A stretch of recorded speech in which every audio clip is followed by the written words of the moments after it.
So how can you make notes on the PDF on your iPad? Let's explain that. But if you're new on the Foxtecc channel, ensure you are subscribed to it, as there are plenty of tutorials which I believe you're going to find very useful. So make sure you stay tuned by subscribing. But anyways, on your iPad, if you go to the Files application where most likely your PDF files are located, just tap on any of the PDFs you want to write notes on or make notes on, right? And you have more options in here.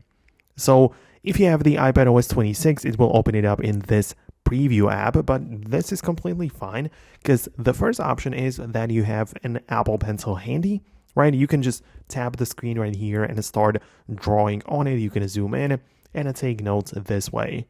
If you don't happen to have an Apple Pencil, you can tap on the pencil icon on the screen at the top right there, which will make the pen tools appear. So you can now adjust it and use your finger as well. So you can perhaps make it thinner, zoom in, make it look nicer in a different color, or whatever else you prefer.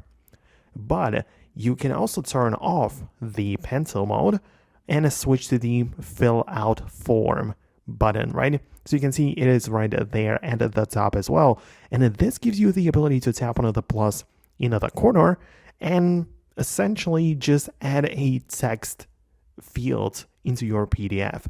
So whenever you want to add some note to some place within your file, you can just add it right here and, type in your digital text.